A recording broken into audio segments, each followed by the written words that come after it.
Hola a todos, espero que se encuentren bien. Para alguien europeo que vive afuera de la Unión Europea, entender lo que están haciendo los diferentes países, lo que está haciendo la Unión, es cada vez una tarea más difícil. Primero, el exceso de regulamentación al punto que los dueños de vivienda, si tienen casas obsoletas o si tienen casas viejas que tienen ya algunas décadas de haberse construido, van a tener que enfrentar costos enormes para poderlas vender, para poderlas ceder a sus hijos.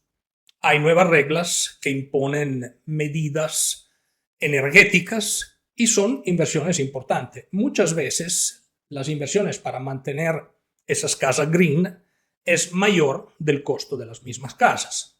Después hay un sinnúmero de reglamentos que realmente no se entiende por qué fueron hechos. Y la única explicación que tienen es por el simple hecho de darle trabajo a un poco de burócratas que, si no tenían nada que hacer, en algo tenían que ocupar su tiempo. Probablemente hubiese sido mejor que jugaran a ajedrez, o a dama, o a cartas.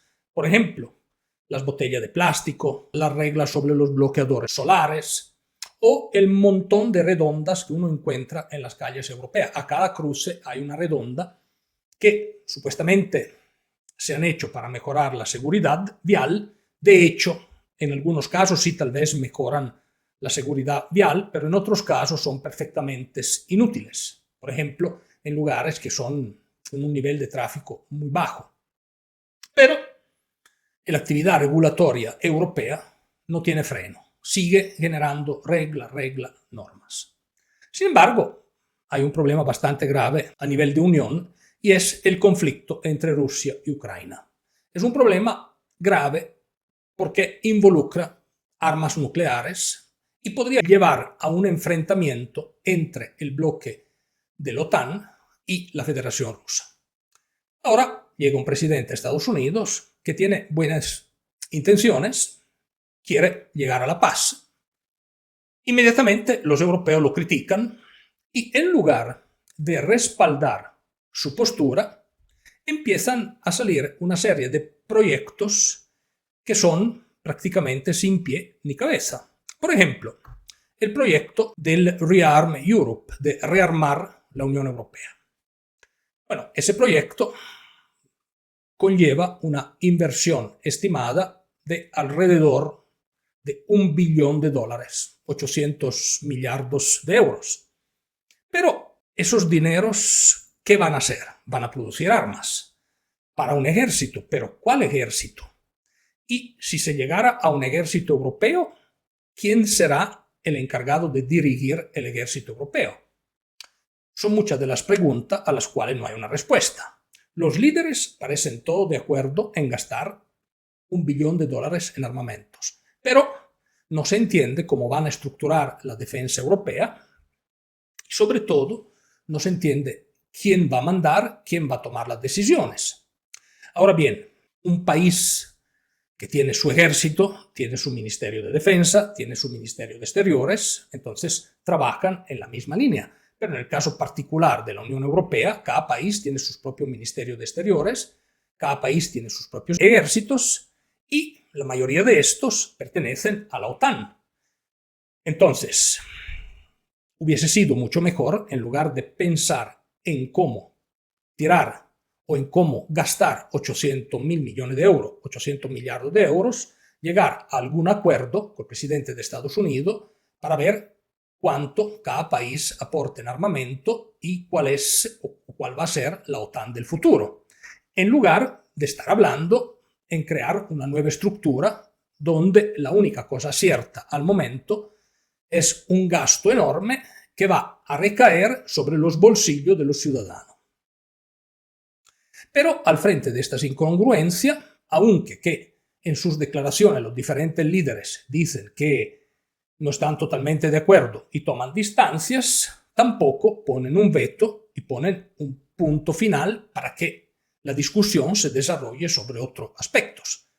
Le dicen que sí, pero a sus votantes, a sus bases electorales, le cuentan otras cosas. Le dicen, no, pero yo había dicho esto. Pero en concreto, a nivel de de las diferentes instancias europeas no hay, por ejemplo, una oposición clara a programas que están totalmente descabellados.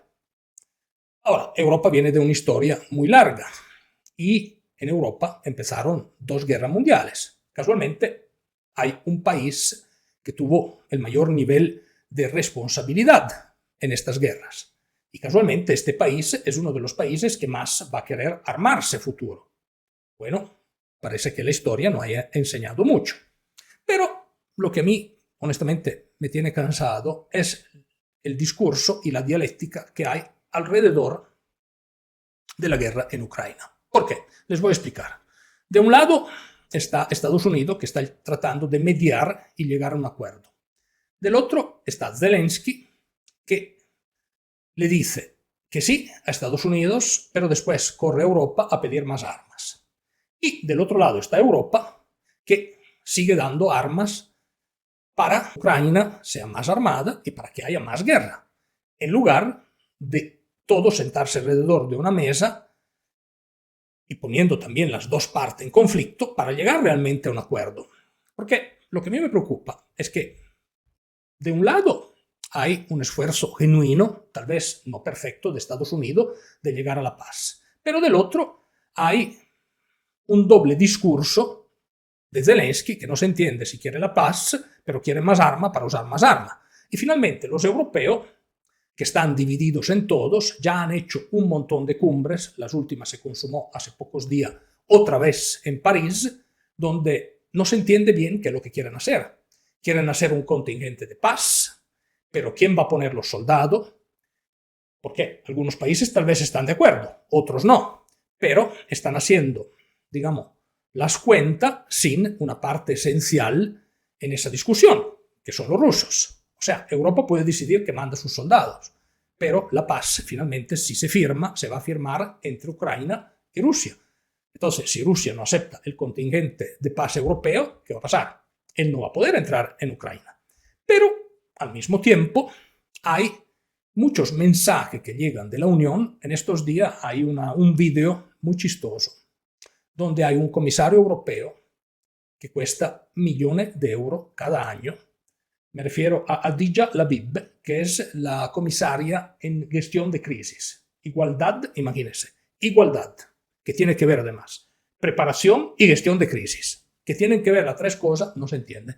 Pero esa señora viene con un bolso y saca una linterna, saca agua y dice que hay que estar preparado eventualmente en caso de eventos graves, en tener 72, un kit de sobrevivencia que te permite hidratarte por, me parece, 72 horas, etc.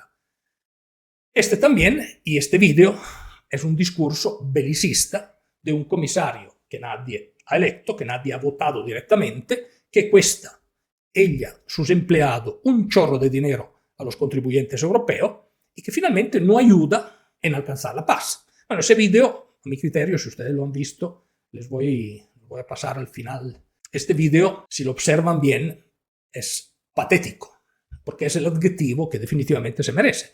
Pero, digamos, no hay una posición clara y sobre todo hay una posición sumamente belicista sin realmente una intención, por lo menos por parte de los europeos, de llegar a una paz. It's Adija Labib. Welcome to What's in My Bag Survival Edition. First up, my glasses. Super important if you want to see what is happening or not.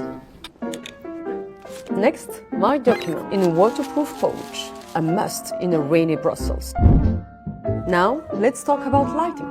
I have a flashlight. If you don't forget the matches and of course, the light. Turn.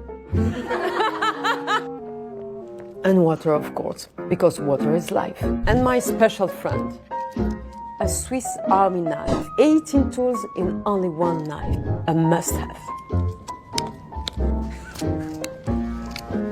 And don't forget your medication. You might need it, because you never know. And don't forget something to eat. You might be hungry, very hungry. And of course, some cash. In the middle of a crisis, cash is king, and your credit card might just be a piece of plastic, a charger, and a power bank, because a dead phone is a dead end. Playing cards, bit of distraction, never hurt anyone. And don't forget a radio. The smaller one. This is everything you need to survive the first 72 hours of a crisis. Speaking about being prepared, the EU is preparing its strategy to be sure that every citizen is safe in case of crisis. Be prepared, be safe. La pregunta de fondo que me hago es si los votantes, si los ciudadanos han entendido qué están haciendo sus representantes en Europa y si están de acuerdo con eventualmente llegar a un conflicto bélico. Porque, repito, los discursos belicistas a veces no terminan bien. En una pelea sirve echar agua para que los ánimos pierdan su calentamiento, para que los ánimos se refríen y la gente empiece a usar el cerebro. Pero, de un lado, repito, me parece hay un esfuerzo genuino de Estados Unidos, pero del otro, Europa no colabora mucho.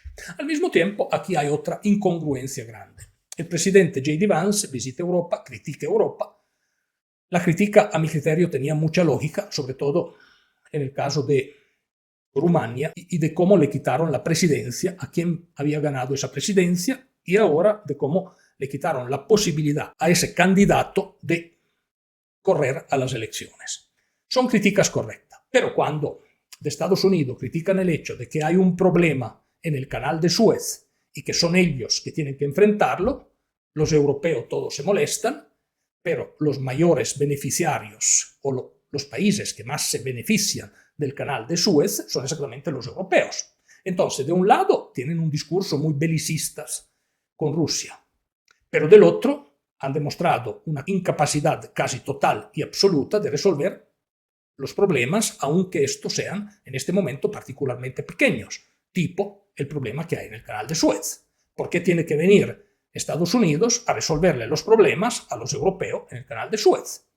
Pero, repito, yo no entiendo qué está pasando en Europa y tampoco entiendo a nivel de votantes europeos qué piensan cuando votan sus políticos y qué tipo de rendición de cuentas le piden a estos políticos que, repito, ganan un chorro de dinero, le cuestan en términos de impuestos muchísimo a cada votante y a cada contribuyente, pero en términos prácticos están haciendo un montón de cosas sin sentido o están entrando en territorios que son sumamente peligrosos.